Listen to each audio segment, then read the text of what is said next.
My name is Kathleen Costello.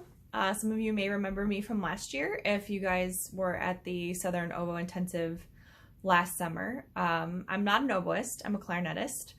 I play with the Alabama Symphony Orchestra, and Jim Sullivan is one of my wonderful colleagues, and he, very kindly invited me again to do something for you guys. So I thought that I would take this opportunity to do a talk for you guys that I've done a couple times before in the past year, and it's basically called The Whole Musician, Integrating the Heart and Mind into the Body. And there's a lot of reasons I feel pretty strongly and passionate about this holistic work and this holistic perspective. I think in my teaching, I've seen a lot that so many of us struggle with keeping balance in our lives. I've struggled with it in the past. I still struggle with it. So this talk, I'm going to split it into three parts. The mind, the heart, and the body, just so the videos are a little shorter, a little easier to digest.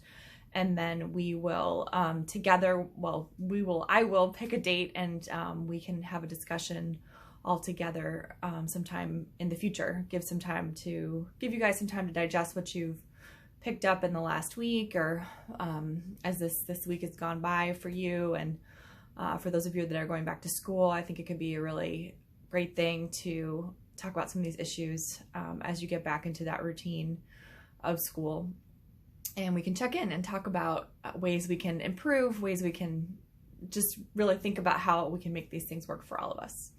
Okay, so, and if I look at my notes, it's just because I don't want to forget anything or leave anything out. I haven't really rehearsed this at all.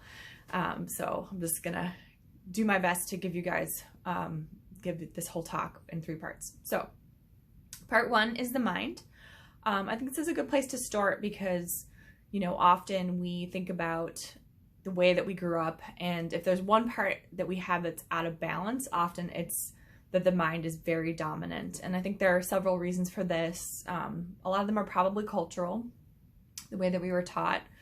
If you think back to when you were very little, or if you observe little children, often we sort of naturally at that age know how to kind of keep balance in our lives. We, know that exercise and running around is part of what we're supposed to do as humans, and kind of naturally just have ourselves in better balance. So it's my theory that the way that we teach school and the kind of pressures we put on young people is a lot of what will eventually get us out of balance. So the mind is pretty obvious what we use this for, but this is, you can think of this as anything having to do with your education. So schooling, things like this camp predominantly, like summer festivals and score study and continued research, and all your classes. I would say 90% probably, for those of you that are in school, and you would likely agree with me, is going to be dedicated towards developing your mind, that part of what contributes to your oboe playing. Okay, so if you remember, any of you who heard my talk last year, that was about phrasing and this kind of technique I've come up with called phrase mapping. And I'll come back to this a little bit more when we get to the next segment. But for me, this definitely falls into this first category. So anything that you're really trying to intellectually get to where you want to go with how you perform a piece, that's going to be in this category of the mind, using the mind. So I kind of been struggling with this a little bit over the last year, because I just really felt like I gave you guys a lot of good information and a lot of good tips and tools, but to me it just felt like something was missing. So I've been really digging into, well, what are the things that we bring to the table, and where are those things coming from? So it occurred to me at a certain point that this phrase mapping, along with any kind of like study or research, score study, any of that this is really the contribution of something that is external from ourselves. So this is the external that we are taking in to our interpretation of the music and in our playing. And there's nothing wrong with that. We need that. But it just sort of led me to the piece that I'll talk about in the next video. So contribution to the external. I think we talked about, I talked about education, how that's a big part of this, of what you want to do. And another category would be personal development. So personal development is something that I've really come around to lately as being hugely helpful and incredibly important. And I think sometimes that whole field gets kind of a bad rap because we think of like self-help books and maybe it's like not cool or not, maybe we feel like we don't need self-help books, that sort of would make us look less than or something like that. But I've gotten so much out of reading excellent books that have helped me grow.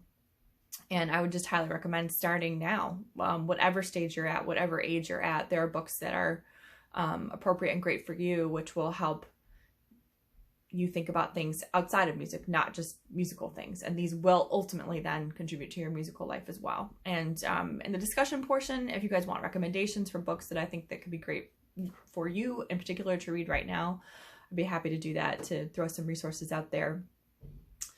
And even further than that, I think if you need help with that and you don't have someone in your life that can, if this is like kind of too big of an undertaking, something like, you know, like a life coach or a career coach can be incredibly helpful. Or if you have a private teacher that is onto it with this kind of thing, they could be a huge help as well in this category. So this is just basically general growth, general intellectual growth. And in a way, this could go in the next category as well, as like the spirit or the heart. But I think since it's reading and we're using our mind, it sort of fits well under this category of the mind.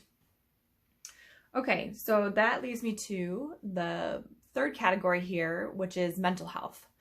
So this is obviously an incredibly important issue and topic, and again, one that's had like a lot of stigma, I think, over the years. And luckily now people are a little more open about talking about mental health struggles and issues and depression and anxiety and what that can, how debilitating and harmful that can be to our life and our existence and everything in our lives. So I did a little research, and 18% of the population at any given point is suffering from depression or anxiety. So that's like almost 1/5 of the population.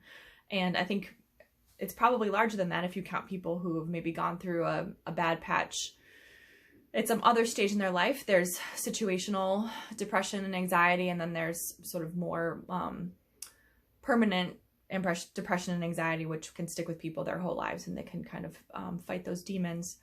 But I guess the main thing I would say is just to really, you know, if this is something you're struggling with, just to seek help, because it's just so important to seek professional help if you are struggling. And the last time I did this talk for a group of kind of mixed ages, but a lot of young people, people are very open and forthcoming about their own struggles with depression and anxiety. I've had them in my life.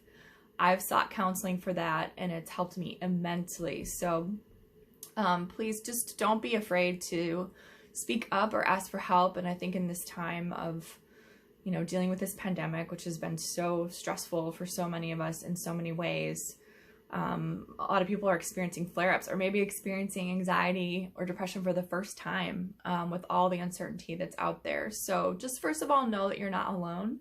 And there are so many people out there that if they can't help you themselves, they can help get you to someone who can get you help.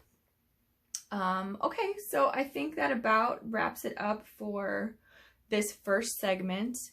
In the next two, or maybe the last one, I will have a date for you guys for when we can have this Q&A together and discuss these things more. But I look forward to seeing you in part 2.